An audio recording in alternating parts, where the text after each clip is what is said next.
আপনি এখানে পুজো দিতে এসেছেন? হ্যাঁ, পুজো দিতে এসেছি। পুজো দেওয়া হয়ে গেছে? না, এখনো দেওয়া হয়নি, তবে 3টে খুলবে, তারপরে যাব পুজো দিতে। আচ্ছা, আপনারা কি পুজো দিতে এসে কিছু মন্দিরকে টাকা পয়সা দান করেন? হ্যাঁ, নিজের সামর্থ্য অনুযায়ী পরিধান। তো আপনি কি জানেন যে এই টাকাটা কোথায় যায় বা কি? দেখুন, ভগবানের কাছে টাকা দিচ্ছি, সেটা এখন কোথায় যায় আমরা তো জানি না, বা জানারও প্রয়োজন মনে করি না। সেটা খুব খারাপ লাগবে। না, আপনার টাকা আপনি ভগবানকে দিয়েছেন, মানে আমাদের আমি ঠাকুরের চরণে দিয়েছি। হ্যাঁ, চরণে দিয়েছেন। সেই চরণে গেল না গঙ্গায় ফেললো, না কেউ মাল্টি স্টোর বিল্ডিং করলো, সেটা আমার দেখার দরকার। না, টাকাটা তো আপনার কষ্টের টাকা, আপনি সনাতনী একজন হিন্দু। আপনার ঠাকুরের কাছে কখনোই কষ্টের টাকা হয় না। মানুষ কষ্ট করলে ঠাকুরের কাছে টাকা দেবে না। তো এবার ঠাকুরের যে টাকাটা সেটা কোথায় গেল সেই হিসাব তো আপনি একটু দরকার নেই তো। পুজো হচ্ছে, অনেক কিছু ডেভেলপ হচ্ছে, সব কিছুই হচ্ছে, দেখতে পাচ্ছি। দেখতে পাচ্ছেন। হ্যাঁ। কিন্তু আপনি কি জানেন ধারা 30-এ অনুযায়ী আমাদের মন্দিরের টাকা সরকার নেয়, কিন্তু কোনো গির্জা বা কোনো মসজিদের টাকা সরকার নেয় না। হ্যাঁ, সেটা আমি জানি। তো জানেন তো আমাদের ভারতবর্ষ ধর্মনিরপেক্ষ দেশ, তো সেখানে স্পষ্ট লেখা আছে যে সব ধর্মের মানুষকে সমান সম্মান এবং সমান অধিকার দিতে হবে। তো এখানে যদি মন্দিরের টাকা সরকার নেয়, তা আপনার কি মনে হয় না যে মসজিদের টাকাও নেওয়া উচিত? দেখুন, সরকার তো দিচ্ছে ঠিকই, কিন্তু সরকার তার সাথে সাথে ডেভেলপও তো করছে। না, ডেভেলপ করছে তো মসজিদের টাকা নিয়েও তো ডেভেলপ করতে পারে। সেটা তো দেখুন, মসজিদ আর মন্দির দুটোর মধ্যে আমি মেলাতে চাই না, তো আপনি কি চান যে সরকার যে এক দেশ এক আইন করতে চাইছে সেটা সবার জন্য লাগু হোক? হ্যাঁ, নিশ্চয়ই। এক দেশ একটাই আইন হওয়া উচিত। আপনি যে কথাগুলো বলছেন সেটা গুরুত্বপূর্ণই কথা। ভোটটা করেন, তাহলেই তো বোঝা যাবে যে কোন সরকার ঠিক করছে, কোন সরকার ভুল করছে। যে সরকার ভুল করছে সে হারবে, যে সরকার ঠিক করছে সে জিতবে, এটাই রায়। তো আপনি কি চান যে আপনার মতামতটা আপনি ভোটের মাধ্যমেই? হ্যাঁ, আমি চাই আমার মতামতটা ভোটের মাধ্যমেই প্রয়োগ করব। এসছেন? হ্যাঁ, এরা পুজো দেওয়া হয়ে গেছে আজকে? পুজো দেওয়া হয়ে গেছে। তো আমরা সনাতনীরা মন্দিরে পুজো দেওয়ার সাথে সাথে কিছু মন্দিরকেও পয়সা দান বক্সে দিয়ে থাকি, তো আপনি কি দিয়েছেন? হ্যাঁ, দিয়েছি। তো আপনি কি জানেন যে এই টাকাটা কোথায় যায় বা কী কাজে ব্যবহার করা হয়? না, সেই ব্যাপার নিয়ে চিন্তা করি না, যেহেতু এটা আমরা একটা হিন্দু, আমি একজন হিন্দু, সেক্ষেত্রে একটা হিন্দু পবিত্র স্থানে আমি এসেছি, মায়ের কাছে প্রণাম করতে এসেছি। তো মায়ের কাছে প্রণাম করার সময় আমি মায়ের মন্দিরের যে প্রবেশ পথ, সেখানে একটা প্রণামী বক্স আমি দেখি, সেখানে আমরা হিন্দু শাস্ত্র অনুযায়ী সেখানে আমরা প্রণামী দিয়ে থাকি। তো আপনার কি জানা উচিত যে এই টাকাটা হিন্দুদের কল্যাণে ব্যবহার করা হয় না কিসে ব্যবহার করা হয়, সেটা তো আপনার জানা উচিত। নিশ্চয়ই তো জনকল্যাণ স্বার্থে খরচ হয়, আমার ব্যক্তিগত ধারণা। এইটা সরকার নিয়ে নেয়।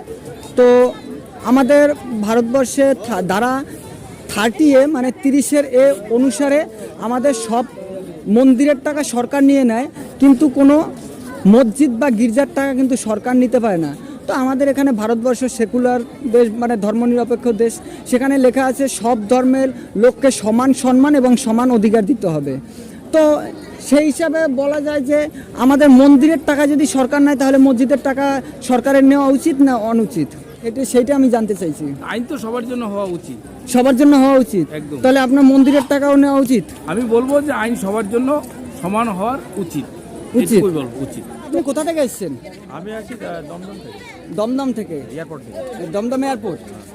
ও, আপনার পুজো দিয়েছেন? না না, পুজো দেয়নি, আমার পুজো দিয়ে এলে পুজো দিইনি। এর আগে এসে পুজো দিয়েছেন? হ্যাঁ। তো আপনি পুজো দেওয়ার সময় কি আপনার মন্দিরে কোনো টাকা পয়সা দেন? মন্দিরে বলতে মন্দির দান বক্সে? দান বক্সটা আমরা দিই খুশিতে যা। হ্যাঁ, খুশিতে যা দেন। কিন্তু আপনি কি জানেন ওই টাকাটা কোথায় যায়? না, হ্যাঁ, তো মন্দিরে তাহলে জানি না। আপনারা জানেন না, কিন্তু এই টাকাটা পুরো ওইটাই সরকারের হাতে যায়। কিন্তু মসজিদের টাকা বা গির্জাদের টাকা একটি টাকাও সরকার নিতে পারে না। তো আপনারা কি চান যে মসজিদের টাকা নিলে মন্দিরের টাকাও সরকারের নেওয়া উচিত? যদি আমরা এখানে যদি হচ্ছে আমরা মন্দিরে যে এখানে, তাহলে ওটা কেন দিতে পারে? উচিত। হ্যাঁ, নেওয়া উচিত। যখন ধর্মপক্ষের রাষ্ট্র যত নেওয়া উচিত তো। হ্যাঁ, তো আপনি চান যে মসজিদের টাকা বা গির্জার টাকা নেওয়া উচিত।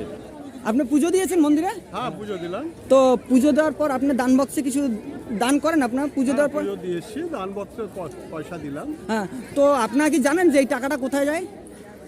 এটা মন্দির কমিটির যে ফান্ড আছে সেখানেই পয়সাটা যাওয়া উচিত। এই যে এতটা বড় মন্দির যেটা মানে রক্ষণাবেক্ষণ তাদের চালু করার জন্য যে পয়সাটা লাগা দরকার সেখানেই যাওয়া উচিত এবং সেখানেই যায় নিশ্চয়ই। না, আমাদের 30A ধারা অনুযায়ী সব মন্দিরের টাকা আমাদের সরকার নিয়ে নেয় এবং এবং কোনো মসজিদ বা গির্জার টাকা কিন্তু সরকার নেয় না। আপনার এটা জানা আছে? না, এই সমস্ত জিনিস তো জানা ছিল না। যে দান করে সে দেখে না যে সেই পয়সাটা কোথায় যাচ্ছে। কারণ আপনি তো মন্দিরে দেন, আমরা হিন্দুরা মন্দিরে টাকা দেয়, সেটা টাকাটা কি মন্দির হিন্দুদের স্বার্থে খরচ হওয়া উচিত না সবার স্বার্থে? দেখুন, আমি দান করার পরে লোকে সেটা দেয় না, বাট যে উদ্দেশ্যে দেওয়া হচ্ছে সেইখানেই সেটার কাজে হওয়া উচিত আর কি। আমি যদি মন্দিরের জন্য দিই, মন্দিরের উন্নতির জন্য আরও সুবিধার জন্য সেটা ব্যবহার করা উচিত। কিন্তু এটা আমাদের মন্দিরের যদি টাকা হয় সেটা মন্দিরের উন্নতির জন্য সেটা খরচ হওয়া উচিত বলে আমি মনে করি। বাকি সরকারের হয়তো অন্য আরও অনেক আনুষঙ্গিক খরচা থাকে, তার জন্য যেমন এত ভলেন্টিয়ার থাকে, এত সিভিক পুলিশ থাকে, এই সমস্ত রাস্তাঘাট এই সমস্ত জন্য যদি সরকার মনে করে এই পয়সা দিয়ে তারা মন্দিরেরই কাজ করবে তাহলে ওয়েল অ্যান্ড গুড, তার জন্য অসুবিধা নেই। Well and good. তো আপনি চান যে মন্দিরের টাকা নিলে মসজিদের টাকাও নেওয়া উচিত? সে ব্যাপারে এখন এগুলো বিতর্কিত ব্যাপার। তবে হ্যাঁ, ধর্মের যদি সবাইকে একই চোখে দেখা উচিত বলে মনে করি। একই চোখে দেখা হলে মনে করেন, তাহলে মন্দিরের টাকা নিলে মসজিদের টাকা নেওয়া উচিত। সমস্ত ধর্মের উপরে একই নজর দেওয়া উচিত, যেহেতু আমাদের সেকুলার একটা কান্ট্রি, সেখানে সমস্ত ধর্মের উপরেই সেটা একই ধরনের মত রাখা উচিত, একই ধরনের সিদ্ধান্ত নেওয়া উচিত, এটা আমার বিষয়। দেখুন, বিষয়টা হচ্ছে হিন্দু বা মুসলিম, আমি সেই প্রশ্নে না গিয়ে আমরা সনাতন ভারতবর্ষে যারা বাস করি সবাই আমরা সনাতনী।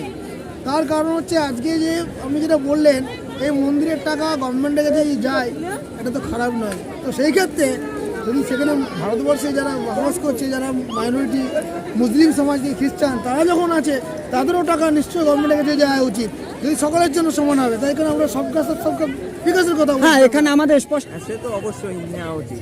আপনার হ্যাঁ, আমার মতে বলে সর্বধর্মের মানুষই যে দান বাক্সে টাকাটা দিচ্ছে, সেই দান বাক্সের টাকাটা সরকারের প্রাপ্য।